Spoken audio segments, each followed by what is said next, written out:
They say the cracks in your soul are where the darkness seeps in. For me, those cracks began forming early. My mother's cries still echo in my mind, begging God for a miracle that never came. My father's cancer ate him alive, and with every unanswered prayer, my faith eroded. I was 13 when he died, and I remember staring at the crucifix on our living room wall, feeling nothing but disgust. If this loving God existed, he clearly only loved in whispers, while the devil screamed. By the time I hit my late teens, bitterness had coiled tightly around me, choking any sense of hope. Church had become a shallow routine, a box checked for appearances. The sermons rang hollow, filled with platitudes spoken by men who didn't know what suffering looked like. They preached about grace, but grace had skipped my family. When life's storms came, God was silent, or worse, absent. Anger became my fuel. It was easier that way. And loneliness? Well, anger does a fine job of disguising it.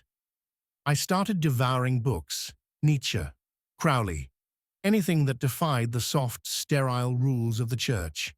Somewhere in that search for autonomy, Satanism whispered to me like an old friend. Power, control, self-worship. It was everything life seemed to withhold. I didn't fall into Satanism. I walked into it deliberately, with my head held high. At first, it was thrilling. Rituals that felt taboo, a community that didn't sneer at my questions, and symbols that mocked the God I despised. It all fed this roaring fire inside me. I carved sigils into candle wax, read incantations by moonlight, and stared defiantly into the void, daring anything holy to stop me. Nothing did. That silence, the same one I once hated about God, now felt like freedom. I was in control, or so I thought. But even rebellion has a price that's invisible at first. The rituals became a crutch, an addiction, and the void I dared to look into began staring back. I'd lie awake at night, haunted by a gnawing emptiness I couldn't name.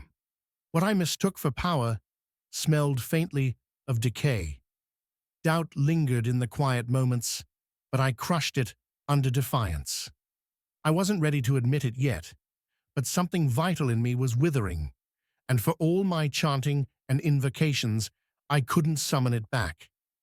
The group calls themselves the Circle of Vesper. There are no name tags, no absurd costumes, just an unspoken promise shared in dimly lit basements and abandoned back rooms. When I first walked into their meeting, it felt electric, like I'd stumbled onto a deeper current, humming beneath the world everyone else inhabits. The air smelled faintly of wax and herbs, shadows stretching long on the walls from the scattered candles.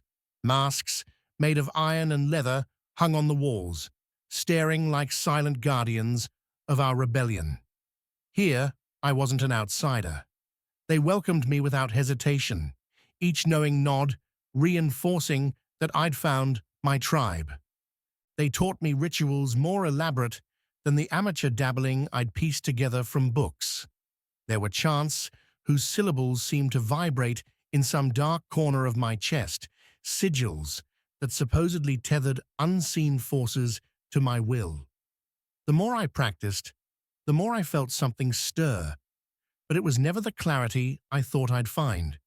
Sure, there were fleeting victories, a sense of power after a ritual, or the intoxicating thrill of invoking names that had terrified my 13-year-old self. But these highs never lasted. I told myself the restlessness was normal, that true mastery took time. I poured myself into it, spending long nights performing rituals designed to align my soul with the current. Yet even while standing in those perfect blood-streaked circles, reciting incantations under the moon's watchful eye, there was still that awful void gnawing at me. It began to feel like all the chanting and candles weren't filling the emptiness, but merely echoing inside it. One night during the initiation of a new member, our leader, Vincent, began a ritual meant to unbind her from the constraints of faith and morality. I watched him circle her with sharp steps, his voice resonating with authority, but I felt nothing. No transcendent power, no ripple of otherworldly forces. Just another lonely ritual performed by desperate people, convincing themselves they'd found meaning while grasping at shadows. Back in the solitude of my room, I stared at the sigil I'd carved into my desk, its edges taunting me in the flickering candlelight. I still performed the rituals, still showed up to the meetings, but deep inside, something fragile, something I refused to name, was cracking. My rebellion had promised liberation, but now it felt like chains of my own making, chains that tightened every time I reached for the darkness. The ritual was supposed to be my ultimate breakthrough. Vincent called it ascending the threshold, a deeper communion with forces we barely understood. A mixture of herbs and powdered substances was passed to me in a chalice, its sickly sweet smell coiling around my senses. He said it would expand my consciousness, widen the gate, let me glimpse the depths we only brushed against during our ceremonies. I didn't hesitate.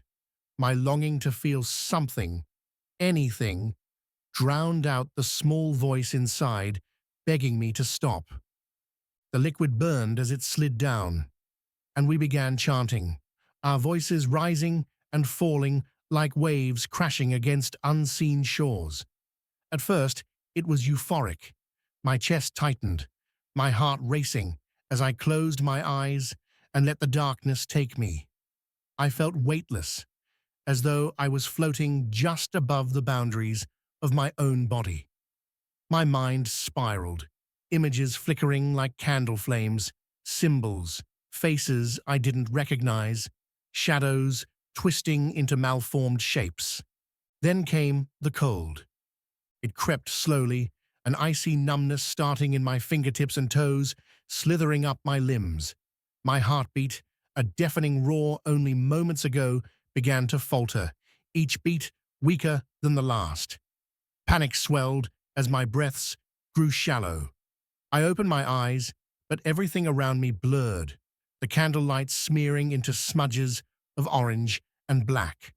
I could hear Vincent's voice and the murmurs of the others, but they sounded distant, distorted, as though I was submerged underwater.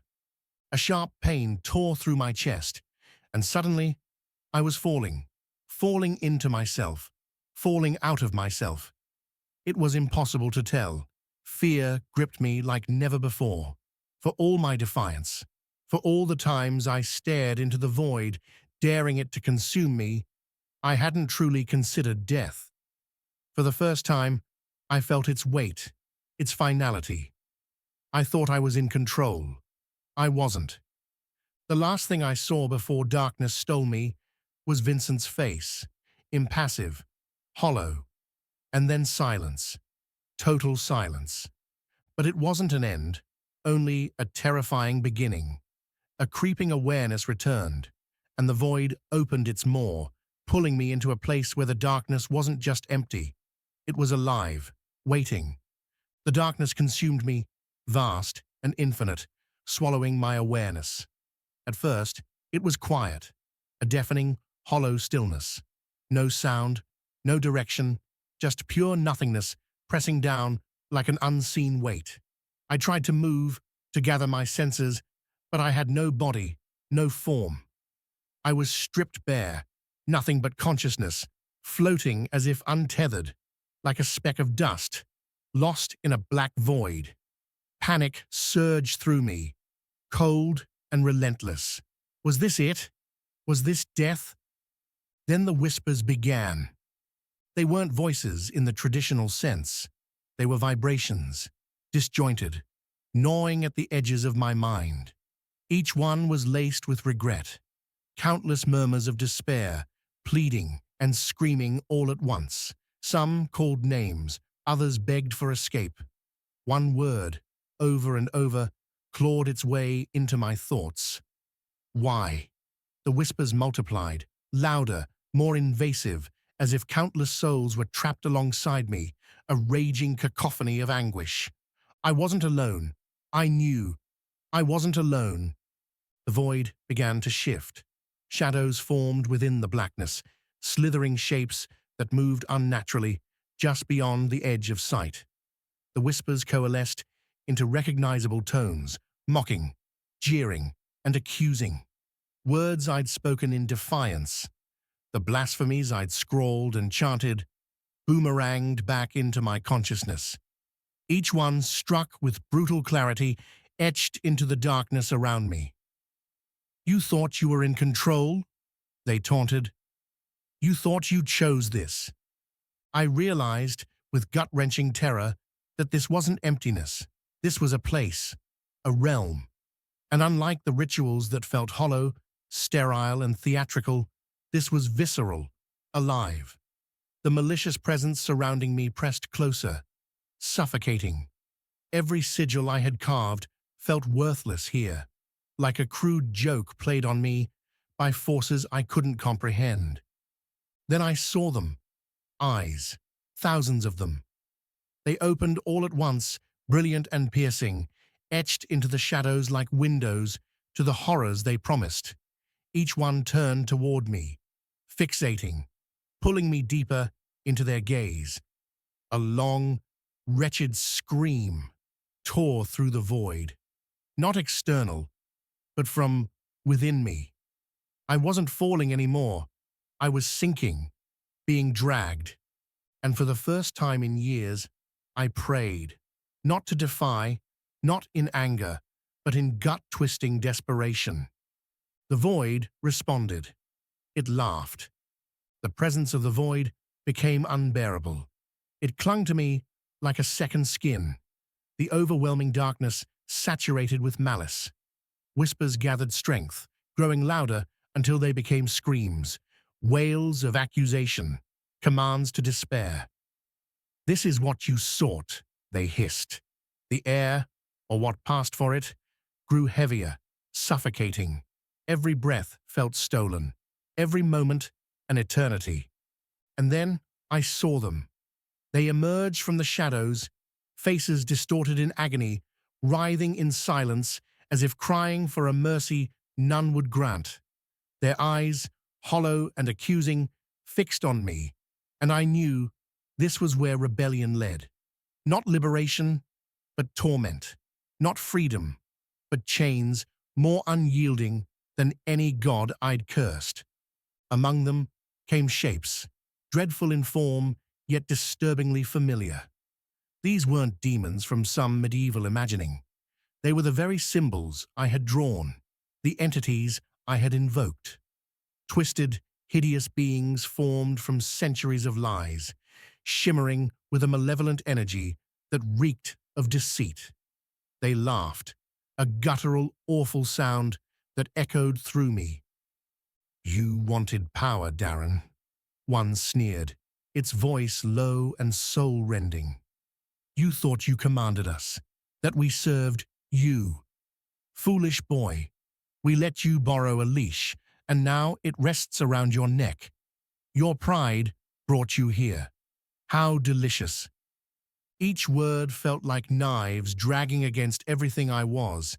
Yet the worst part wasn't their taunts. It was the truth in them. My rebellion, rooted deep in defiance and pain, had never been about strength. It had been about running, fleeing from despair, from rejection, from the fear that my life had been meaningless. But my hardened defenses fractured further when I noticed a faint shimmer in the distance, a soft glow, so weak against the devouring black that at first I thought I imagined it. Yet as the faceless horrors circled me like vultures, the light grew, inch by inch. I strained toward it, not knowing what awaited, but desperate for something, Other than this hell, the beings recoiled, their jeers spiraling into rage. "He won't have you," they spat. "You are ours. You chose this." But the light pressed closer, warm and tender, and within its glow, for the first time, I felt it. Hope. The light grew stronger, its warmth cutting through the cold malice of the void. It wasn't blinding, but soft, gentle, like the sun breaking through grey clouds after a storm. I tried to move toward it, but the shadows coiled around me, pulling me back with whispers of despair. "You don't belong there," they hissed. My body, or whatever form I now occupied, was trembling, weighed down by their taunts. Every scream I had silenced, every sigil I had carved, every blasphemy I had spoken was thrown back at me with crushing intensity. "He won't want you," they said. "You're marked, stained, ... Yet the light persisted, unfazed by the shadows. Its radiance began to crest over me like a wave, and for the first time in this terrifying realm, I felt something besides fear and regret. I felt exposed. This wasn't the cunning, mocking, worldly exposure I dared to embrace during rituals. No, this was different. This light knew me. It saw through me, peeling back every defense, every ounce of bravado I had built.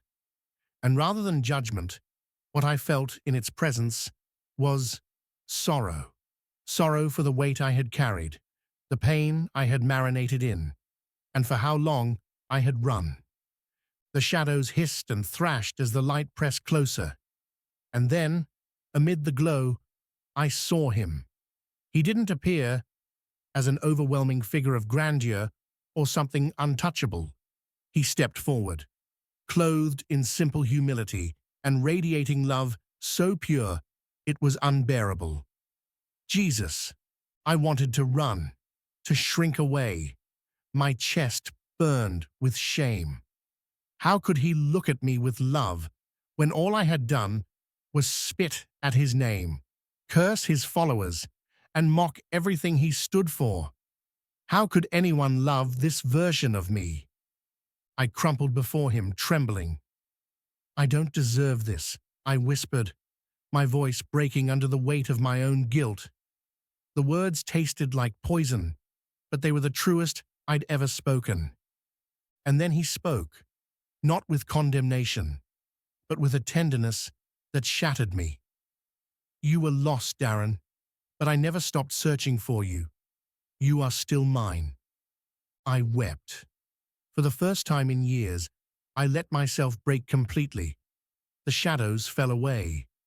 In his presence, the emptiness inside me finally began to heal. The light expanded, encompassing everything in its gentle embrace. I couldn't escape its tenderness, nor could I stand its gaze. It knew me, every lie, every ritual, every curse. It pierced through the layers of defiance I had so carefully constructed, leaving me raw and exposed. I wanted to disappear. Jesus extended his hand toward me, and though I trembled, I didn't turn away. His fingers bore the marks of nails, raw and jagged as though freshly torn. My chest constricted at the sight. I had mocked this man, his name, his followers. Yet here he stood, not condemning, but waiting. The world around us changed. Suddenly, I was no longer in the space of light. I saw him, beaten and broken, dragging a cross. The heavy wood raked against his torn back, the splinters digging into wounds that refused to clot.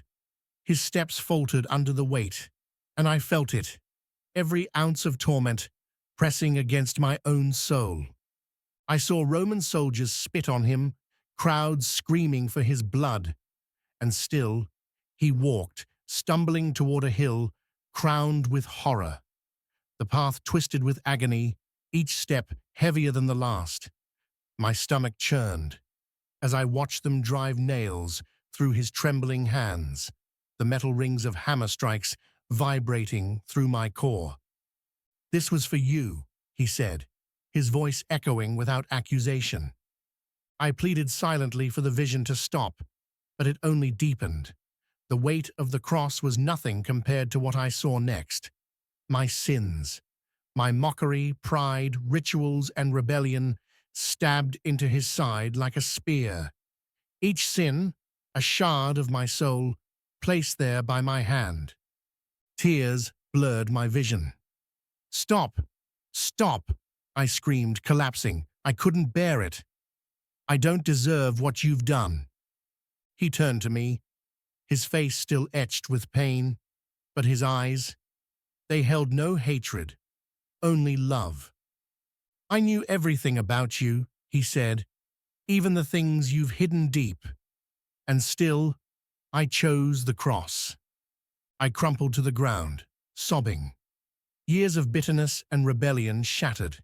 His love wasn't a philosophical idea. It wasn't hollow words. It was real. It was for me. I stood silent before him, the weight of his gaze heavier than anything I'd ever known. The truth was inescapable in that moment. I could no longer hide behind my rebellion. Not here, not now. For all my defiance, I was exposed, a man without excuses, seeing himself clearly for the first time. Jesus didn't speak immediately. He waited, giving space to the flood of emotions rising inside me. My mind reeled, flashing back to the moments that brought me here. My father's death, my mother's unanswered prayers, my bitter descent into anger and blasphemy. Every memory seemed to scream, "You failed. You've run too far. There's no coming back." And yet, he stood there, patient, unwavering in his presence. Finally he spoke, and his voice was unlike anything I'd ever heard. Not loud, not condemning, but piercing, like an arrow aimed straight at my soul. "Darren, I never stopped loving you." The words dismantled me. They carried no precondition, no hesitation. I thought of every time I'd mocked him, cursed his name, and turned to darkness because I thought it would fill me. Shame clawed at me, pulling me down like the shadows I'd just fled. "I'm not worthy," I said, my voice cracking under the weight of my own despair. "That's why I came," he replied gently. "Not because you were worthy, but because you were loved." I fell to my knees, sobbing. For years, I had asked where he was, why he hadn't answered. Now, the reality hit me. I had been too consumed by anger to listen, too focused on defiance to feel the subtle, steady pull of grace. "I don't know how," I choked. "How do I fix this? After everything I've done—" "You can't," Jesus interrupted softly, kneeling before me. "But you don't have to. I already did." The truth of his words sank in, a crushing yet liberating realization. It wasn't about fixing or earning. It was about surrendering. With tears streaming down my face, I whispered the only word I could manage: "Yes." The light around us brightened, and for the first time in my life, I felt free. Not from rules or faith, but from myself. I woke to silence, the kind of silence that hums, pressing against you, louder than sound. My entire body ached, my chest, like an anvil, had been dragged across it. The sterile sharpness of hospital air assaulted my lungs as each breath stung, reminding me I was alive, alive. The fluorescent lights above flickered faintly, their cold glow nothing compared to the light I had just seen. The voices of doctors murmured somewhere nearby, clinical and detached. But my reality felt anything but detached. It felt fragile, raw, as though the thin veil separating life and death had been torn and hastily sewn back together. "Darren," a voice cut through the blur. My mother's voice, soft but tentative, like a person walking on cracking ice. My eyes met hers, and for a long moment, neither of us spoke. I saw the raw edges of her worry, the same ones I had ignored for years, as if all her prayers had tangled up and spilled into this one room. "You're okay," she finally whispered, though the cracks in her voice betrayed how hard it had been to say those two words. I tried to reply, but my throat burned, rasping like someone had stuffed it with sandpaper. Instead, I weakly nodded, tears starting to push forward, but catching in a lump at the base of my throat. How do you explain something like this? How do you take all you've been, all you've done, and compare it to where you've just come from? Before either of us could fill the silence, a nurse briskly entered, clipboard in hand. "It's a miracle," she said, almost absent-mindedly as she checked my vitals. "We didn't think you'd make it. Your heart stopped for several minutes." She paused, her eyes briefly flicking to mine as though searching for something more. "But you're here. Somehow, you're here. Somehow." It was a word that might have filled me with pride once, a convenient placeholder for randomness or fate. But now, it was a scarlet thread, pulling my heart back to the truth I could never unsee. I have to tell you something," I croaked. My mother leaned closer, her expression puzzled and hopeful. Words failed me. How do you speak light into a world still draped in shadows? This was the beginning. My mission awaited. The cafe smelled of burnt espresso and regret. I sat there staring across a small table at Lucas, the man who had once called me brother. He didn't look at me with warmth anymore. His eyes, once sharp with camaraderie during the circle's rituals, now bore into me like daggers, suspicion and betrayal flickering in their depths. I had rehearsed this conversation in my mind 1,000 times, but now, under his scrutiny, the words stuck like ash in my throat. "You're joking," he finally said, venom lacing his tone. "This feels like a joke, Darren.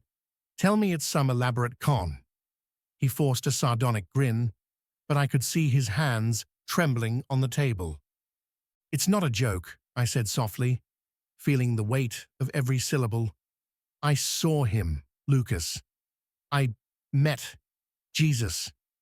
The name itself felt so foreign in this setting, like a dove released in a room full of wolves. Lucas flinched at it, his face twisting with disbelief. "You've lost your mind," he spat. "They broke you, didn't they? Some kind of near-death psychosis. That's all this is." He leaned in, his voice dropping into a hiss. "Don't you dare sit here and tell me the Darren I knew believes in fairy tales now." "I didn't believe it either," I replied, trying to keep my voice steady despite the storm of emotions in me. "Not until I saw it. Not until I saw him. I can't undo what I've experienced, Lucas. I don't expect you to understand, but..." "But what?" he snapped, his voice rising. "You think you can leave everything we built behind, walk away from the circle, and throw in with them? You think that God," he practically sneered the word, "has a place for people like us?" "He does," I said firmly. "He does, Lucas. Even now, even after everything we've done. That's why I'm here. To tell you, it's not too late." He froze, rage flickering into something raw and unnameable. For a second, the Darren I used to be saw his reflection in Lucas, a man desperate, clawing for meaning. "Don't come back," he whispered before walking out. But I wasn't deterred. This was only the beginning. The church basement smelled of coffee and dust, a far cry from the dimly lit chambers where I'd once carved sigils and dared to summon darkness. The fluorescent lights above buzzed softly, their hum filling the awkward silence as I stood before a dozen strangers. Their faces ranged from weathered and cautious to curious and open. A few nodded politely, others crossed their arms, but I could feel the unspoken question lingering in the room. Why should we listen to you? I gripped the edges of the podium, my knuckles whitening. For all the bravado I'd carried in life, this moment squeezed every ounce of pride from me. I don't deserve to stand here, I began, my voice shaky but earnest. I spent years mocking God, cursing him, and running as far into darkness as I could. But the truth is that no matter how far you run, he's still there, waiting. I told them about my rebellion, how I'd sought refuge in Satanism, convinced it held the answers religion never gave me. I spoke of rituals that left me emptier than before, and the terrifying moment I overdosed, believing I was in control.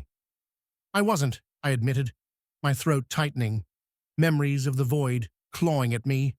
I saw the darkness I chose, a torment built on lies I convinced myself to believe. But then, I saw him. I paused, my chest constricting as the memory of Jesus surfaced. He didn't condemn me. He didn't shame me. When I fell at his feet, all he said was, "You are still mine." My voice broke as I continued, my words tumbling out like a confession. How my empty rituals had been replaced by hope, how my life now had meaning, not in control, but in surrender.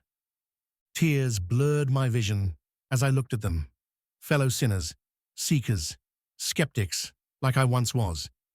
If you feel too broken, too lost, too far gone, you're not. His love reaches even the deepest pit. As the room fell silent, I stepped back, leaving my shame on that podium and carrying only hope. God will guide you, but I promise you this, it's worth it. If you've been touched by my story, if you've felt a stirring in your heart, I encourage you to seek Jesus. Open your heart to him, and he will meet you where you are. Thank you for listening to my journey. If you'd like to share your thoughts or ask for prayer, please leave your name in the comments below. And if you're curious to hear more stories like mine, check out the videos on your screen now. Each one is a testament to the power of faith, grace, and God's unending love.